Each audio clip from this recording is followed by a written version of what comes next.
Starting with the ending segments of Dune Part 2, there will be many who come out of the film and see those final scenes asking, what's next? And it will be both the book readers who recognise changes from Frank Herbert's book, as well as non-book readers who want a better idea of where this might all be going. Well, coming to those events, Paul's harsh decision to initiate conflict against the Great Houses who reject his claim to the throne aims to showcase the depth of his transformation throughout the film. By rallying the Fremen to partake in a brutal crusade on his behalf, Paul is fulfilling the prophecy unveiled in his visions, a prophecy that predicted widespread devastation throughout the galaxy. Following his ingestion of the Water of Life, Paul's dedication to achieving triumph through the narrow path intensified his desire to seize control of the Empire. So despite the losses suffered by the Fremen, Paul remains steadfast in his quest for power. We get a short final battle that, just like the book, is done this way to showcase the destructive potential of the Fremen, wiping out the Sardaukar army and coming face to face with the true oppressors of this story. And when we reach those fateful last scenes, there becomes a slight deviation from the final pages of the novel. That's because in the film adaptation, Paul is portrayed as embracing the Fremen's participation in their violent holy war. In the book, he faces down the guild, who aren't shown in the movie,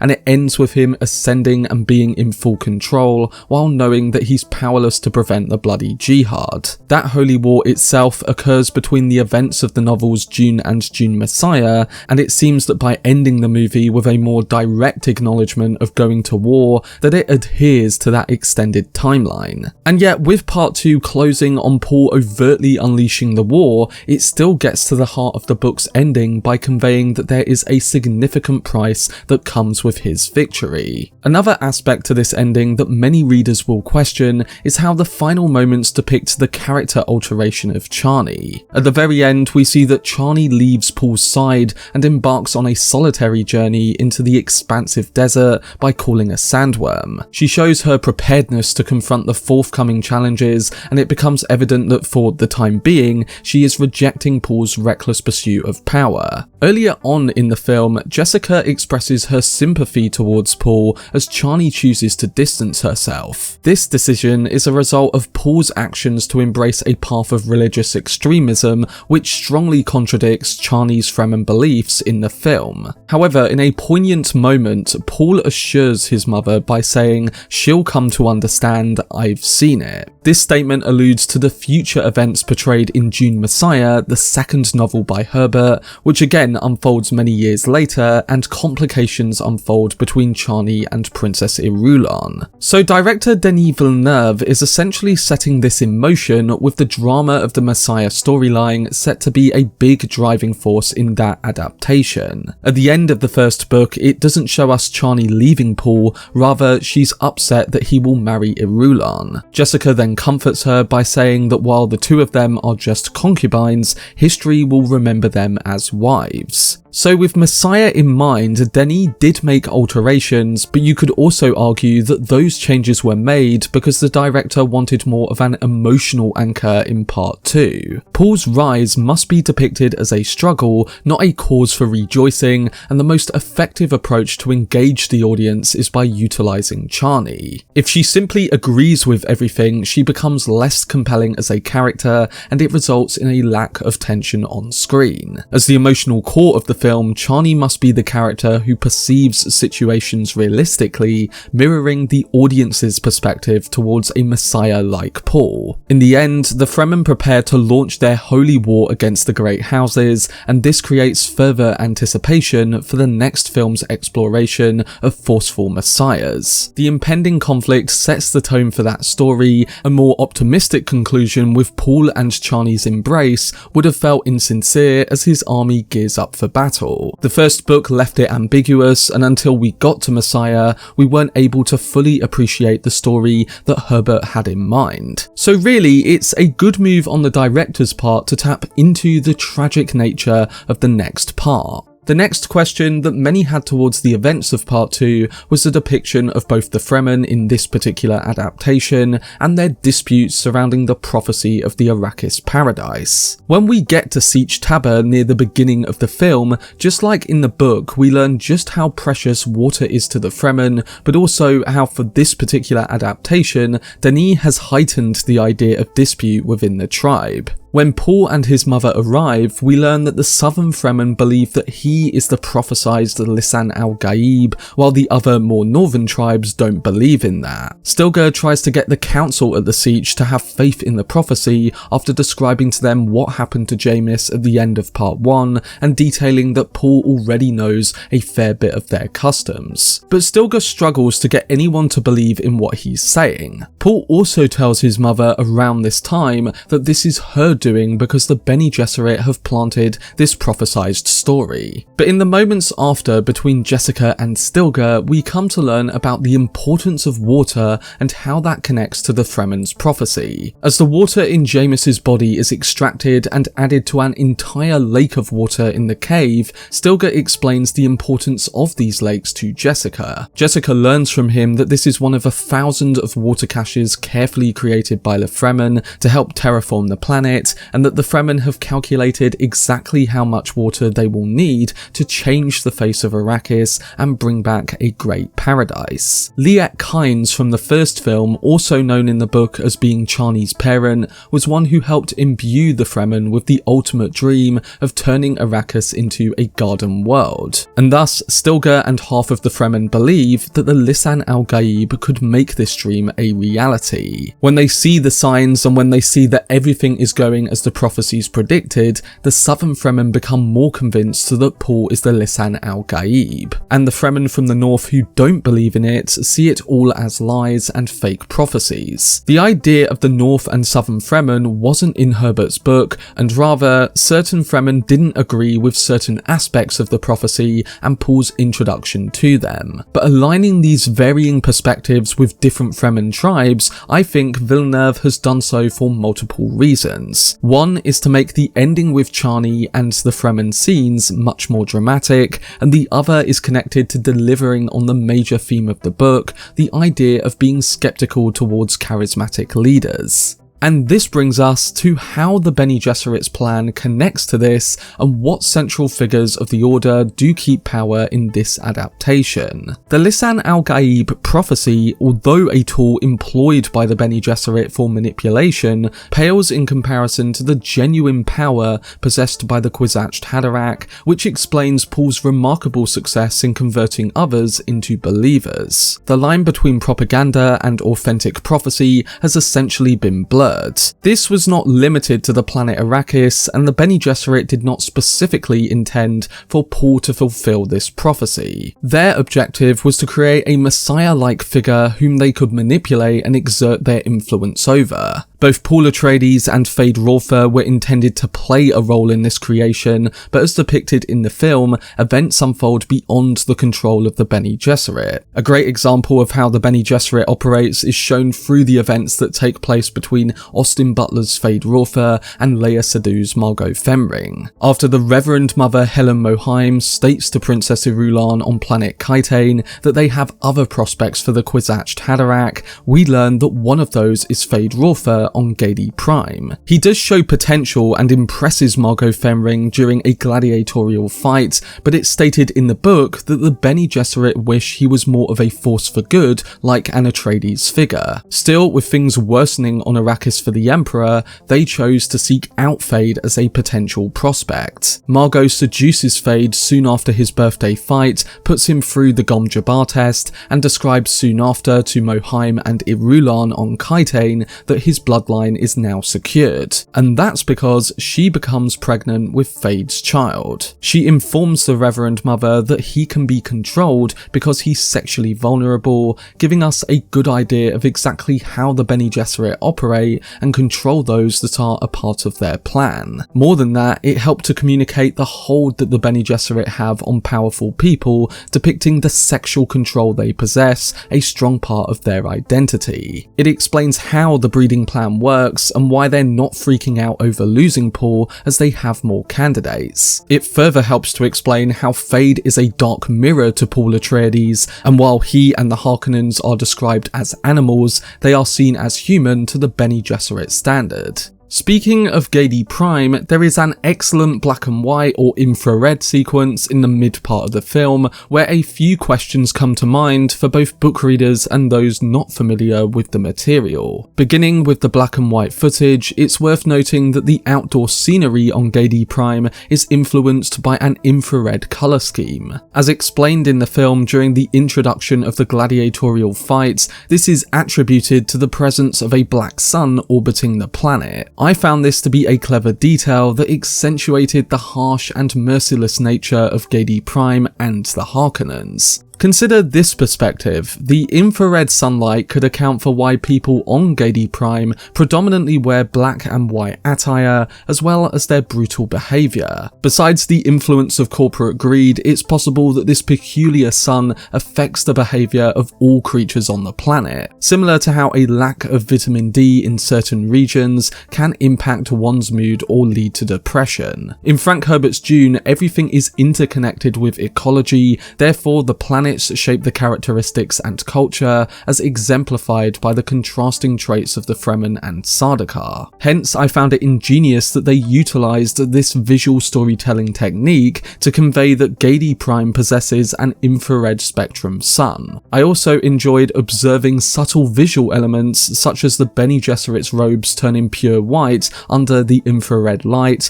and the abstract appearance of fireworks following Feyd's celebration. The overall aesthetic of their planet was reminiscent of H.R. Giger's style, effectively highlighting the contrast between Geidi Prime, Arrakis, Seleucus Secundus, and the Emperor's planet. But moving on, there are other inquiries that book enthusiasts might have post the scenes on Geidi Prime, with a significant one revolving around the alterations in the poison scenario and whether Feyd's blades possessed the same attributes as depicted in the book. Similar to the final gladiator he confronts in the movie, in the novel, that gladiator is an apprehended Atreides soldier. The gladiators are meant to be under the influence of drugs, yet the audience can discern from his actions that this is not the case. In Herbert's book, this scheme is a collaborative effort between both the Feyd and Thufir Hawat to enhance Feyd's triumph. We discover that this mentioned gladiator almost kills Feyd,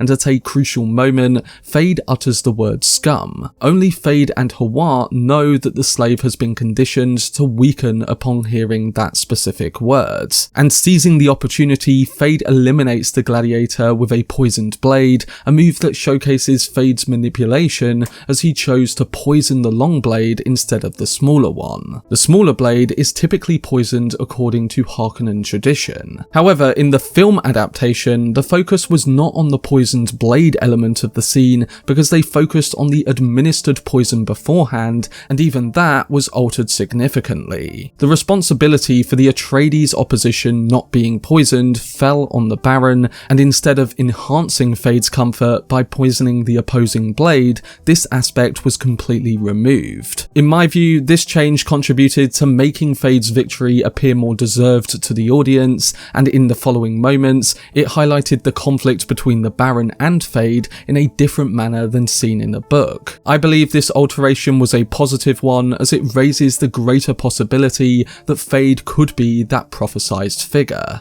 A question that comes up surrounding the opposite side of that prophecy involves the reason for Paul's transformation into the Kwisatz Haderach, as well as significant details we learn in the Water of Life scenes. In the film, we learn that the Water of Life is created by submerging a small sandworm in water. In order for the Bene Gesserit and the Kwisatz Haderach to access their other memory, they must endure the agony. They consume a poison and must then regulate their own internal body chemistry to neutralize it. The level of control, the agony, and the stress caused by the worm juice all contributes to unlocking their genetic memory. However, with Paul, it goes a step further because as a man, this process essentially opens his inner eye, allowing him to gain the ability to see the future in its entirety. As a result, Paul's attitude undergoes a change because he now possesses clear foresight. Suddenly, he is able to envision all possible future scenarios with clarity. As we discover later in the film, Paul realizes that he must consume the water of life in order to fully embrace the Lisan al-Gaib prophecy and ultimately gain the loyalty of the Fremen. Jessica, who previously consumed the water and experienced heightened awareness,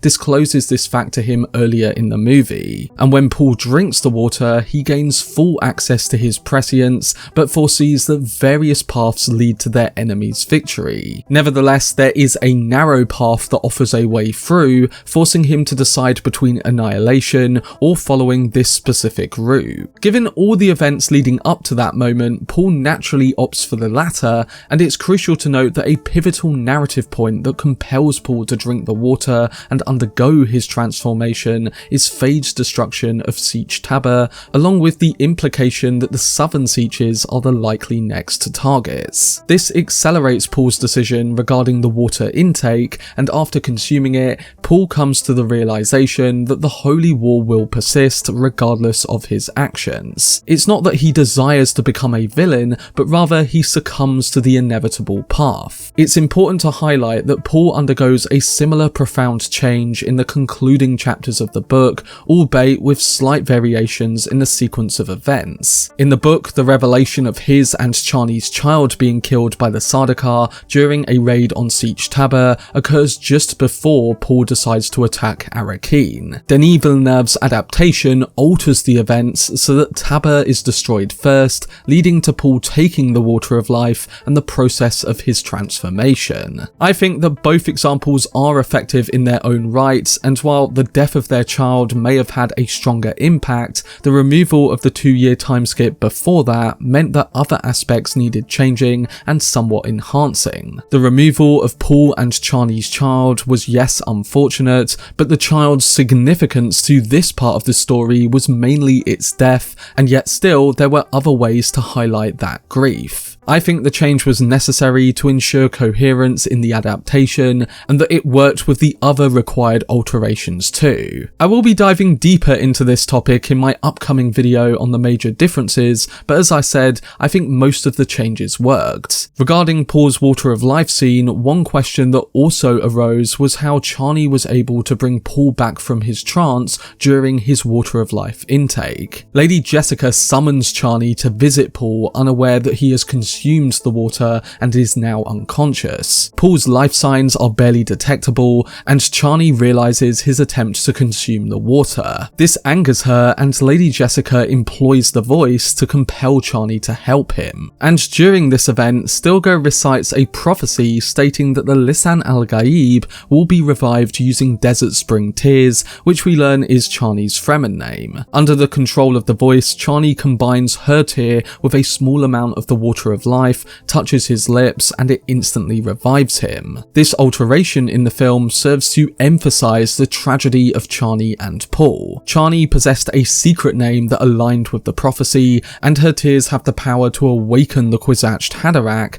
after consuming the water of life. However, this does not necessarily imply that she had a predetermined role to fulfill, as it simply reflects the hope of her helping if the Kwisatz Haderach emerged. Despite Chani's opposition to the prophecy, she is ultimately compelled to participate in its fulfillment. Both Paul and Chani find themselves coerced by their respective communities and even family members to assume roles they do not desire. Coming to the last question, many who have read the book were stunned to see how Denis Villeneuve tackled Alia Atreides and what that meant for the structure of the film. It's important to highlight that Lady Jessica plays a more significant role in this adaptation, with Alia still in her womb. Jessica takes the lead in advocating for Paul as the Lisan al-Gaib, and despite this, her relationship with Alia remains impactful. The alteration of Paul's sister effectively maintains the character character's strangeness and sense of power from the novel. Both Paul and Jessica interact with Alia throughout the runtime, yet in the book, Alia is born and possesses adult-like communication skills, and also plays a crucial role in the climax by killing Paul's grandfather, the Baron. Villeneuve retains the eerie essence of Alia's character in this new form, as she can communicate like an adult from the womb. Yet the film also hints at more developments to come, as Paul envisions his unborn sister in the future, portrayed by Anya Taylor-Joy. In one of the movie's scenes, she reveals family truths and expresses her love for him while gazing over oceans of water on a future Arrakis. This alteration appears to have been motivated by various factors, including the desire to present a more serious depiction of the character compared to the silly one we've seen in a previous adaptation. By doing so, it made it easier to convey her power, her uniqueness, and hint at her significant role in the future. But this change also led to a major adjustment in the timeline of the novel's events, as Alia being unborn resulted in the conclusion of the story unfolding over a shorter period of time. The alteration had a ripple effect, impacting other elements such as the absence of Paul and Chani's child, and the portrayal of Paul's training prior to his ultimate test. The scene where Raban visits the Baron, expressing concern over their harvesting operations, now serves as the replacement point for the 2-year time skip. This change in the film to a shorter time frame allows for the development of Paul and Chani's relationship and the destruction of Harkonnen harvesters by the Fremen over the subsequent months. I am aware that some didn't like this alteration, as they desired a more natural portrayal of Paul's training and the handling of characters like Alia as depicted in the book. However, in my opinion, the time jump was executed exceptionally well, and while watching the movie, I never questioned the progression of Paul and Chani during that period, because each scene surrounding the smaller time jump felt authentic. It did not feel forced to me. Nevertheless, I do acknowledge that a 2-year time jump would likely have enhanced the effectiveness of this aspect too. Ultimately, changes had to be made to ensure a more organic cinematic representation of these events was achieved, and I believe Denis Villeneuve did that. In my upcoming video on the major differences, I will delve deeper into some of these changes and explain why Denis made them. This will include the removal of characters such as Thufir Hawat and Count Femring, as well as alterations to the role of the Guild Navigators, among many other story points. For much more videos and news on Denis Villeneuve's Dune universe, then subscribe to the channel and turn on your notifications. Also, if you enjoyed this video, remember to leave a like rating and follow me on social media via the links in the description. But anyway, I hope you guys enjoyed it. I've been Cortex, and as always, make some noise.